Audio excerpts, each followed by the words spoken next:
अस्सलाम वालेकुम dear student of class 7th myself Mohammad Javed Khan. बच्चों, पिछले टर्न पे मैंने आपको एक चैप्टर है चांदनी, उसका मैंने आपको समरी भेज दी थी और उससे पिछले टर्न पर मैंने आपको थोड़ा चैप्टर भी पढ़ाया था। ये है चांदनी।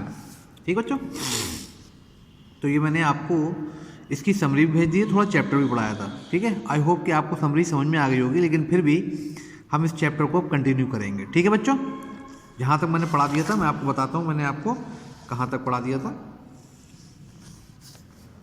मैंने आपको यहाँ तक पढ़ा दिया था, मिस्ट्री तक। ठीक है,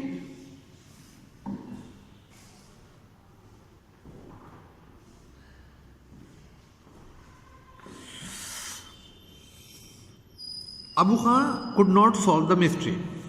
उनकी बकरियां क्यों भाग जाती हैं इतना प्यार देने के बावजूद भी? आज तक ये रहस्य, ये राज अबू खां जो है वो सॉल्व नहीं कर पाए। उनकी समझ में नहीं आ रहा था कि इतना केयर के बावजूद, इतनी मोहब्बत के बावजूद भी बकरियां उनकी भाग जाती हैं। वन डे, एक दिन, when all his goats had left him, जब उनकी सारी बकरियां लेफ्ट हिम का मतलब उनको छोड़कर चली गईं, Abu Khan said to himself, तो अबू खां ने अपने आप से कहा, no more goats in my house ever again. अब जिंदगी में कभी भी मेरे घर में कोई बकरी नहीं आएगी। मतलब ये उनका रेजोल्यूशन था। He firmly decided that he was not going to pet any animal और any kind of goat in his house ever again. ठीक है, मतलब वो कभी भी अब अपने घर में बकरियां नहीं पालेंगे। इतनी मोहब्बत करने के बावजूद भी वो बकरियां उनको छोड़ छोड़कर भाग जाती थी। I may yet live for a few more years. ठीक है, वो कहते हैं कि मैं शायद कुछ और साल और जिंदा रहूँगा, but I will live without goats. तो मैं बिना बकरियों के जी लूँगा। ठीक है, हाउएवर, हालांकि the poor old man was terribly lonely. सारी बकरियों जाने के बाद, टेरिबली का मतलब बहुत बुरी तरह से, लोनली का मतलब अकेले हो गए। सारी बकरियों को जाने के बाद वो बूढ़ा गरीब आदमी, ठीक है, बुरी तरह से अकेला हो गया। He simply could not do without its pets. ठीक है, कुड नॉट डू का मतलब रह सकते थे, वो अपने पेट्स के बिना नहीं रह सकता था। मतलब उसकी पेट्स कौन थी? बकरियां। वो अपनी बकरियों के बिना नहीं रह सकता था। वेरी सून, बहुत जल्द ही बॉट, उन्होंने खरीद ली, अ यंग गोट का मतलब एक जवान बहुत बच्चा, बकरी का मतलब यंग का मतलब है जवान बच्चा बकरी का। ही थॉट, उन्होंने सोचा, a young goat will stay with me much longer, कि एक बच्चा अगर मैं पालूंगा तो वो मेरे साथ ज़्यादा वक्त तक रहेगा और पालतू भी अच्छी तरीके से हो जाएगा। She will soon begin to love me, और वो जल्द ही मुझे प्यार भी करने लगेगी बकरी, as well as the food, जैसे कि I give her every day. ठीक है, और जैसे कि वो खाने को प्यार करती है जो मैं उसे रोज़ देता हूँ। तो she will soon begin to love me, वो जल्द ही मुझे प्यार करना शुरू कर देगी, as well as the food का मतलब और उस खाने को भी। ठीक है, I give her every day, जो मैं उसको दे दूंगा। She will never want to go to the hills, वो कभी भी पहाड़ों पर नहीं जाना चाहेगी। And he laughed with joy, और ये सोचकर वो बहुत जोर से हंसे कि अब मैं बच्चा ला के पालूंगा, पूरी बकरियां नहीं लाऊंगा। The new goats was very pretty, जो नई गोट वो लेकर लाए थे वो बहुत खूबसूरत थी। She was white as snow, वो बर्फ की तरह सफ़ेद थी। And had two little horns का मतलब, और उसके दो छोटे छोटे सींग थे। ऑन हर लिटिल हेड का मतलब होता है उसके छोटे से सर पर। एंड पेयर ऑफ, और पेयर ऑफ का मतलब दो। ग्लीमिंग रेड आइज का मतलब होता है चमकती हुई। ठीक है, ग्लीमिंग रेड आइज, और चमकती हुई दो आंखें थी उसकी। She had a friendly temperament, उसका फ्रेंडली टेम्परामेंट था, मतलब वो मरखनी नहीं थी, वो मारती वारती नहीं थी, फ्रेंडली टेम्परामेंट था, बहुत दोस्ताना उसका मिजाज था। And would listen to Abu Khan's tales with a lot of interest and affection, और वो अबू खां की कहानियाँ सुनती थी। अबू खां रात में अपनी बकरियों को कहानी सुनाते थे, और वो अबू खां की कहानियाँ सुनती थी विद लॉट ऑफ इंटरेस्ट का मतलब बड़े इंटरेस्ट के, एंड अफेक्शन का मतलब बड़े प्यार के साथ। अबू खां रात में उसे कहानियाँ सुनाया करते थे।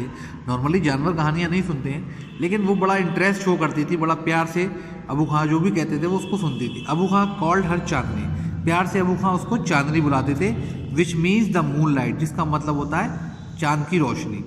ही लव्ड चांदनी, वो चांदनी से बहुत प्यार करते थे। And would narrate to her the story of all his friends, और उसको अपने सारे दोस्तों की कहानियाँ सुनाया करते थे। अबू खां अपने सारे दोस्तों की कहानियाँ किसको सुनाते थे? अपनी उस पैट बकरी चांदनी को। Who were dead and gone, वो जो अब मर गए हैं या उसको अबू खां को छोड़कर चले गए। किन दोस्तों की कहानी सुनाते थे अबू खां उनको?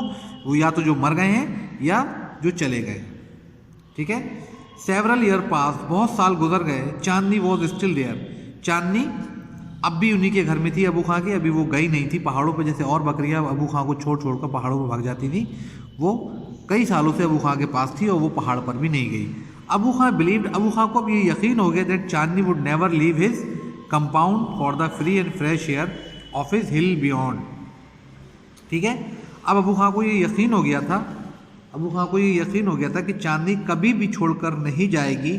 हिज कंपाउंड का मतलब होता है उनका घर या उनका आंगन। फॉर द फ्री का मतलब होता है बिल्कुल ताज़ा। फ्रेश एयर का मतलब होता है किसकी? पहाड़ों की। बियॉन्ड का मतलब जो उनके घर के पार थे। ठीक है। तो अबू खां को यकीन हो गया था कि अब जो पहाड़ हैं सामने उनके घर के, ठीक है, वहाँ की ताज़ा हवा लेने के लिए, ठीक है, अब उनकी बकरी यानी कि चांदनी उनका कंपाउंड, उनका हाथा या उनका आंगन छोड़कर कभी नहीं जाएगी। Alas he was mistaken again, लेकिन बड़े दुख की बात है, हाँ, उन्होंने फिर से गलती कर दी थी। मतलब कहने का क्या है? ये बात राइटर पहले से कह देता है कि चांदनी भी अब उनको छोड़कर ज़रूर जाएगी। अलास का मतलब बड़े दुख की बात है। ही वॉज मिस्टेकन अगेन का मतलब होता है कि वो फिर गलती कर रहे हैं। मिस्टेकन अगेन का मतलब वो फिर गलती कर रहे हैं।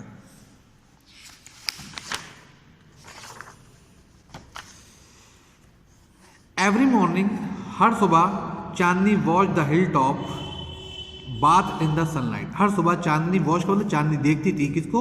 हिल टॉप को, पहाड़ियों की वो चोटियों को देखती थी। बाथ का मतलब जो नहा रहे होते थे, काय में? इन द सनलाइट, काय में? सूरज की रोशनी में। तो हर सुबह चांदनी जो है वो उन पहाड़ों की चोटियों को देखती थी जो सूरज की रोशनी से खिली होती थी। ठीक है। How beautiful those hills are, कितनी खूबसूरत पहाड़ियाँ हैं वो। शी थॉट का मतलब चांदनी अपने दिल में सोचती थी।